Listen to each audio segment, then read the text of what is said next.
magazines, and you see an advert for the super brand Chanel.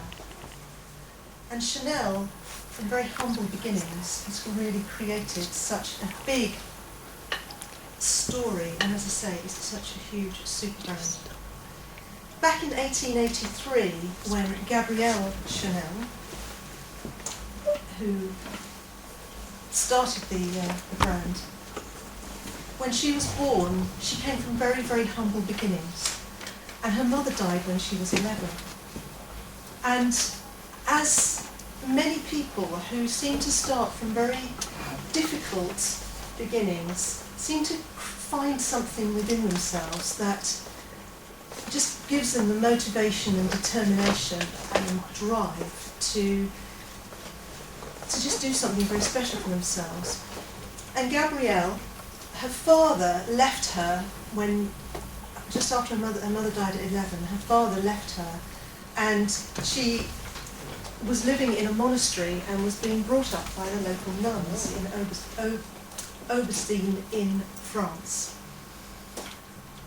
While she was in the monastery, she learnt the art of sewing, of needlework, and she became a seamstress.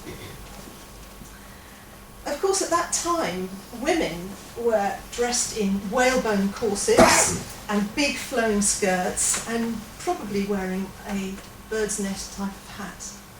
And that was the women were kind of confined in these clothes at that time. What she created for women was, if you probably, just talking to the ladies that are here this evening, if you open your wardrobe, you would notice that the clothes that she created have affected and influenced the wardrobe that we wear today. The little black dress, the pearls,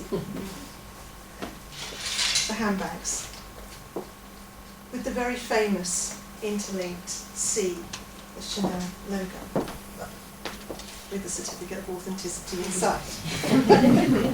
It's my friends. Rats. Anyway.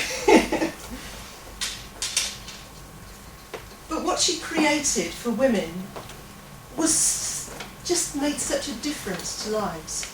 And of course, as I said, it's gone on to grow into such a super brand. At 18, Gabrielle left the monastery and went to be a singer, and she was in the local music hall, and she attracted the attention of the local soldiers in the town.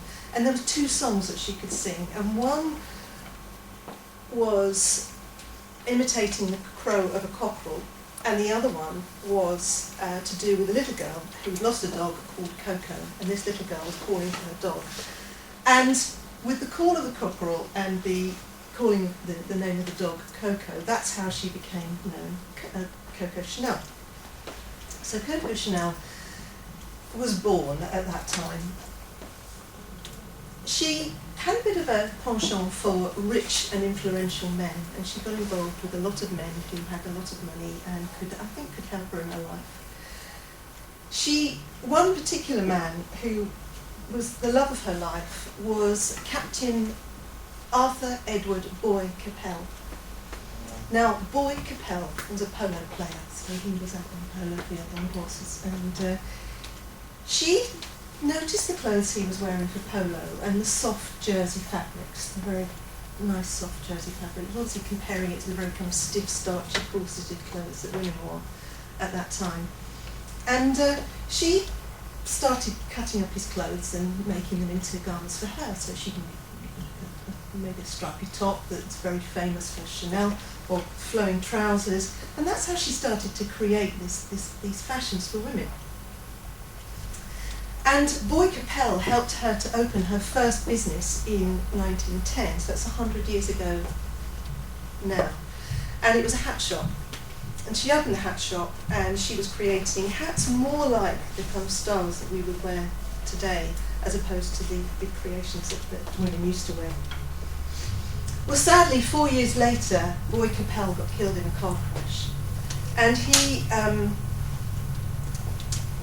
the influence on her life, she moved to the south of France, and she was noticing all of the flowers and the scents and everything in the south of France.